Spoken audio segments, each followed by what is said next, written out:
Bonjour, bienvenue sur ma chaîne Sophie Enquête. Je vais aujourd'hui vous parler de la grande aventure du permis plus précisément quand on a des difficultés. Le titre prête un peu à confusion, on peut penser à des difficultés financières, en réalité c'est pas de ça dont il s'agit ici. Moi je vais ici vous parler des difficultés qu'on a dans l'apprentissage, que ce soit parce qu'on a des problèmes de coordination, que tout simplement on a du mal à assimiler ce que nous dit le moniteur, à être performant dans nos heures de conduite et à apprendre à progresser vite. Ça a été mon cas. Donc je vais ici vous donner quelques conseils parce que croyez-moi que c'est pas une fatalité. Moi je pensais que j'aurais jamais le permis ou alors que je l'aurais au bout de 50 000 tentatives, que ce serait très compliqué pour moi de l'avoir. Et puis finalement je me suis accrochée, je l'ai eu du premier coup et je vais vous expliquer comment ça s'est passé pour moi, comment est-ce que j'ai réussi à canaliser ces difficultés, à les apprivoiser. Donc c'est parti. Avant toute chose, j'ai encore des petits problèmes de micro, donc pour aujourd'hui, je vais essayer de parler bien fort et je vous invite à peut-être brancher votre téléphone à une enceinte pour que le son soit au maximum et que vous m'entendiez bien. Vous verrez pas mon beau t-shirt Mano Solo parce que je zoome un petit peu sur ma tête. Bonjour la voiture. Si déjà la liste passe par là, je vous salue. Bref, on va commencer. Alors, si je vous parle un petit peu de moi, j'ai eu le permis il y a maintenant 3 ans et demi. Et ça a été assez compliqué pour moi de l'avoir.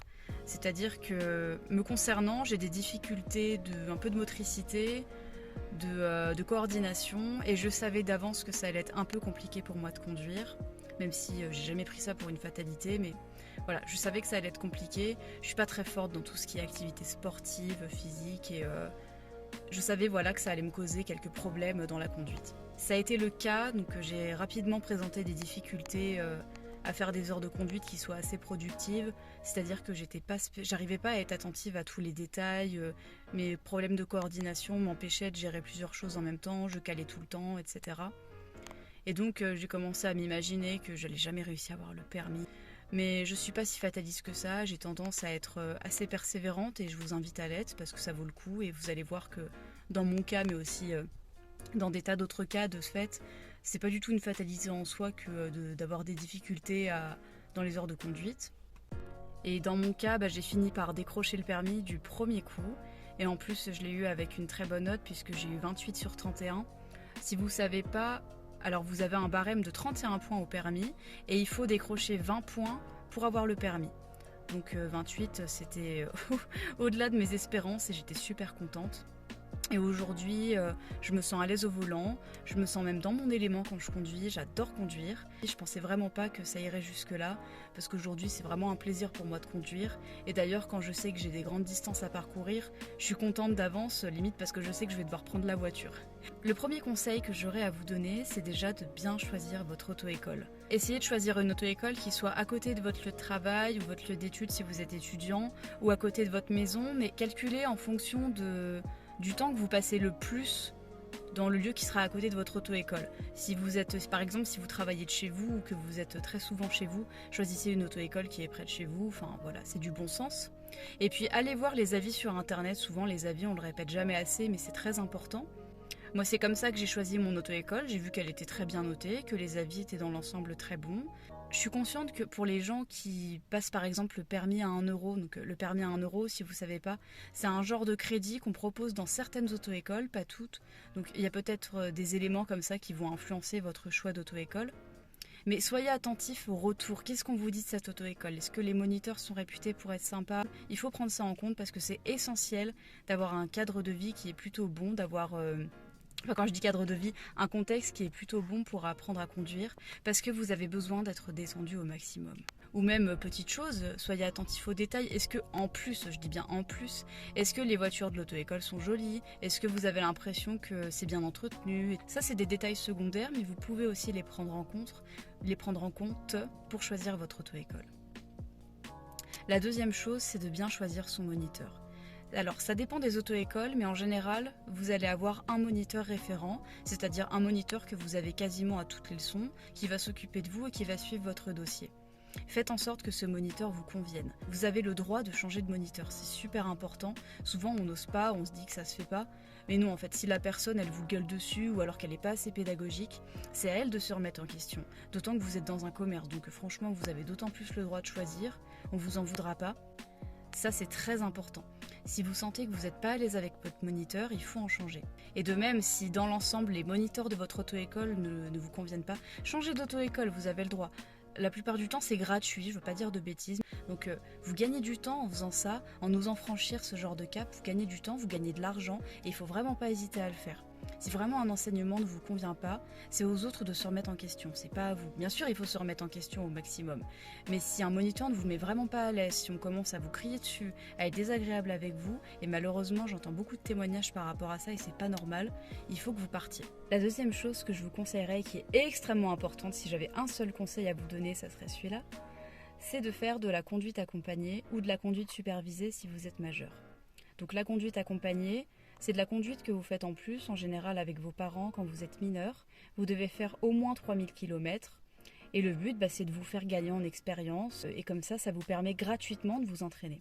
La conduite supervisée, souvent c'est plus court, mais vous pouvez en faire autant que vous voulez. En tout cas, il faut faire au minimum 1000 km.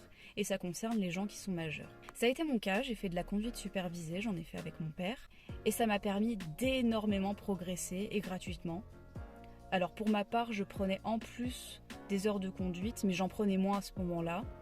Et ça m'a permis d'avancer grandement, d'avoir des réflexes en fait qui sont beaucoup plus ancrés, d'être beaucoup plus réactive, d'avoir une conduite plus fluide aussi. Ça m'a permis d'énormément progresser. Donc la conduite supervisée, c'est vraiment un réflexe qu'il faut avoir quand on a des difficultés, il faut s'entraîner. De toute façon, c'est pas un secret, il faut avancer sur la pratique. C'est en forgeant qu'on devient forgeron. Donc il faut que vous vous entraîniez au maximum. Et si quelque chose ne vient pas tout de suite, surtout ne vous braquez pas, ne vous découragez pas. Moi je trouve que ça reste difficile d'apprendre à conduire. Ça suppose qu'on soit très concentré, en tout cas au début, même s'il ne faut jamais perdre sa concentration durant toute notre vie quand on conduit. Et la conduite supervisée, le plus souvent on pense aux parents, mais n'oubliez pas que vous pouvez la faire avec n'importe qui a le permis. De mémoire, il faut que la personne ait minimum 50 permis. Mais vous pouvez la faire avec n'importe qui. Donc n'hésitez pas franchement à solliciter vos proches. Osez demander aux gens de votre entourage parce que vraiment ça vaut le coup. C'est vraiment l'exercice qui nous fait le plus progresser. Le troisième conseil que je pourrais vous donner, alors bien évidemment c'est la pratique qui prend le dessus. Il faut s'entraîner à conduire. Le seul moyen de savoir conduire, c'est de s'entraîner à conduire. Pour autant, je vous invite à travailler la théorie. C'est-à-dire que je vous encourage déjà à réviser régulièrement votre code, et notamment peu de temps avant votre permis, même si vous avez l'impression que votre code, vous ne l'avez pas eu il y a très longtemps, etc. Si déjà au niveau de la pratique, vous avez des difficultés, que vous n'avez pas trop de coordination, que vous avez du mal à rester attentif, je vous invite vraiment à maîtriser votre code sur le bout des doigts. Bon, bien sûr, pour le permis, vous n'avez pas besoin de réapprendre des stats juridiques et tout, ou des questions d'écologie. Seulement, vous devez être incollable sur les panneaux. Vous ne devez pas avoir d'hésitation quant aux règles de priorité, aux choses comme ça. C'est hyper important. Ça va vous enlever du stress pour le jour de l'examen. Et vous devez être incollable sur ça. Vous devez être un expert de la conduite. Vraiment, je pense que de toute façon, de manière générale, quoi qu'on apprenne, il faut viser l'excellence. Vous n'y arriverez pas. Mais il vaut mieux viser l'excellence que la médiocrité. Là, plus vous allez être précis dans ce que vous faites, mieux ça va se passer, plus vous allez progresser. Et plus vous allez dompter vos difficultés. Pour compléter la théorie, moi il y a une chose qui m'a beaucoup aidée, ce sont des chaînes YouTube que j'ai découvertes. Il y en a plusieurs que j'ai regardé beaucoup à l'époque où je passais le permis et que je continue de regarder pour certaines toujours parce que ça m'aide dans ma vie de conductrice confirmée maintenant puisque ça fait plus de 3 ans que j'ai eu le permis. Je vous conseille tout d'abord Anthony Permis. Alors c'est un moniteur d'auto-école qui se filme dans sa voiture et qui donne des conseils sur divers plans. Souvent, il est très clair et il est très motivant, je trouve. Ça a toujours été un plaisir de regarder ses vidéos. Il est très encourageant. Je pense que s'il est comme ça en leçon, ça doit être un super moniteur par ailleurs. Je vous conseille également une monitrice qui s'appelle Mel Restezen, car il faut le rester. Je crois pas qu'elle fasse des vidéos, en tout cas, il me semble qu'elle en fait plus trop depuis 2-3 ans, si c'est pas plus. Mais elle donne de très bons conseils aussi à sa manière. Elle montre notamment, j'ai le souvenir qu'elle montre notamment des conseils sur comment faire des manœuvres, elle explique comment faire une marche arrière, elle fait une démo dans la voiture, donc c'est vraiment un travail de bonne qualité là aussi. Sinon, je vous conseille aussi Vidéo Permis, je crois que c'est une chaîne un peu plus connue, où là aussi c'est un moniteur qui vous donne des conseils. Il est très souriant, en plus il a l'air très sympathique, donc c'est d'autant plus agréable de le regarder. Il me semble qu'il a un cousin qui s'appelle Fabien, qui fait aussi des vidéos, et ils ont une chaîne un peu en partenariat, bon, je sais pas si c'est le bon mot, mais... Et donc tous les deux, ils tiennent 2 chaînes YouTube qui parlent de ça, où ils donnent des conseils vu qu'ils sont tous les deux moniteurs. Et je vous conseille enfin une autre chaîne qui s'appelle Antoine Permis. Alors là, c'est une chaîne extrêmement précise. Antoine, c'est un moniteur qui est assez âgé, qui a beaucoup d'expérience. Et moi j'adore parce qu'il fait très papy gâteau. Il n'hésite pas à booster les gens, quitte à s'énerver un peu, mais il donne d'excellents conseils. Il fait même des lives, il est extrêmement investi auprès des gens et il donne des conseils très précis. Donc si là vous voulez travailler une compétence précise, je vous conseille plus de vous orienter vers sa chaîne parce que c'est des vidéos très longues. Si vous avez juste besoin de petits conseils en général ou que vous voulez juste vérifier un truc, allez voir les autres chaînes YouTube. J'ai également des petits conseils à vous donner pour le jour de l'examen. Donc enlevez-vous déjà cette idée de la tête comme quoi on donne pas le permis en été, c'est faux. Moi j'ai eu mon permis au début de l'été. Alors oui, je peux être un contre-exemple après, mais moi je garde à l'esprit que même s'il y a une part de subjectivité et que ça dépend de l'inspecteur, si vous conduisez bien, vous conduisez bien. Que ce soit en hiver, automne, printemps ou été, vous conduisez bien. Vous passez le permis quand vous voulez et puis c'est tout. Enfin quand vous voulez, quand vous avez des disponibilités et puis c'est tout. Autre chose, essayez, si vous le pouvez, de programmer votre examen vers 14h, c'est l'heure idéale. Je sais qu'en tout cas, à 8h, il y a souvent pas mal de monde qui part au travail ou des gamins qui rentrent à l'école ou ce genre de choses.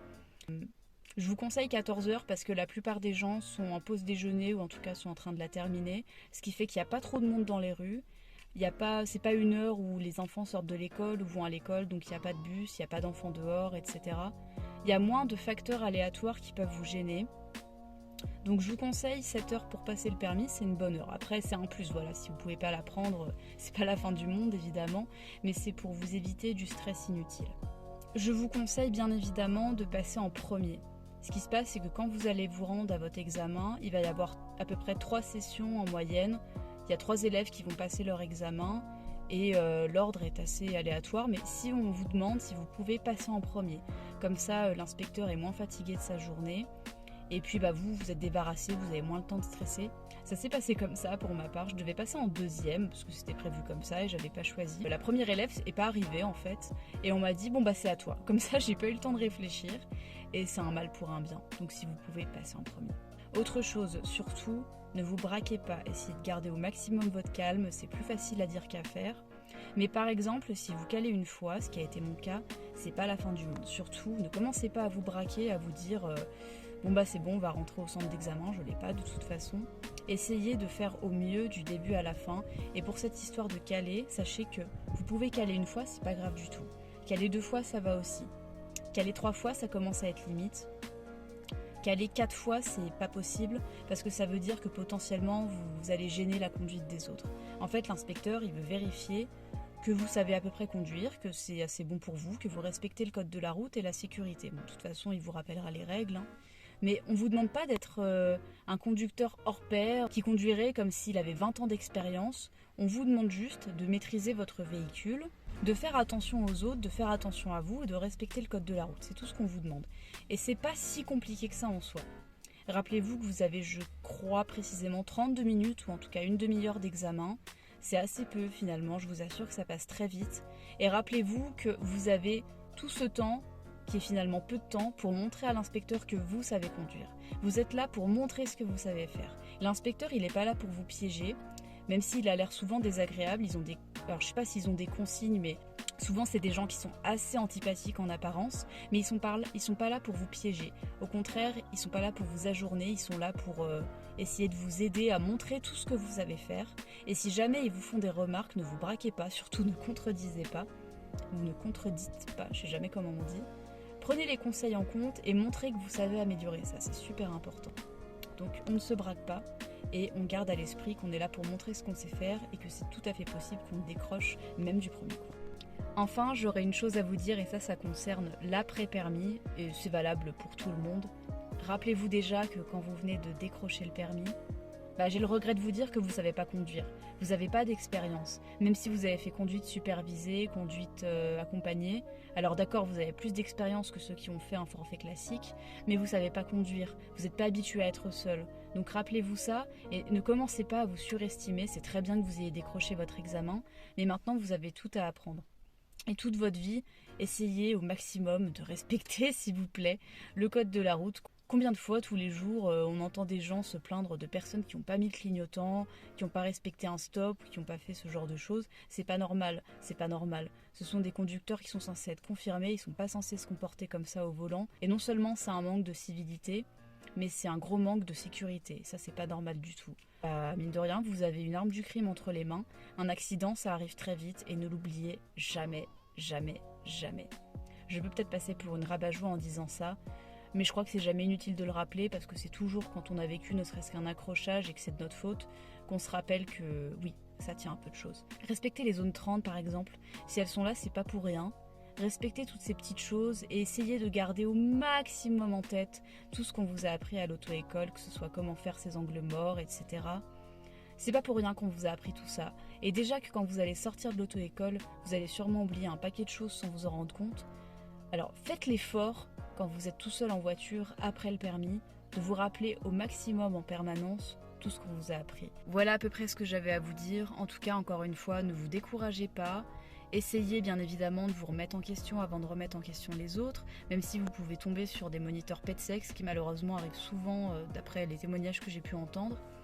Donc ça, référez-vous aux premiers conseils que je vous ai donnés. Mais remettez-vous en question dans le sens où vous devez vous dire que vous êtes capable de vous améliorer, que c'est pas une fatalité et que même si vous avez des difficultés au départ, vous êtes capable de les surmonter. N'oubliez jamais ça. Et même si vous avez des difficultés, rappelez-vous que le passage du permis, ce n'est qu'un passage justement dans la vie. Ça vaut le coup d'avoir son permis, ça vaut le coup de savoir conduire. Vous êtes capable de décrocher ce précieux sésame. Franchement, si moi j'y suis arrivée, vous en êtes capable aussi. Je vous souhaite une très bonne journée. Je sors des vidéos quand j'ai le temps, quand j'en ai envie. Donc je sais pas quand est-ce que je vous retrouverai, je sais pas quelle autre thématique je vais aborder la prochaine fois. Mais j'espère à bientôt. N'oubliez pas que j'ai une page Instagram aussi où j'essaye d'être présente assez souvent. Elle est totalement en lien avec cette chaîne YouTube. À bientôt.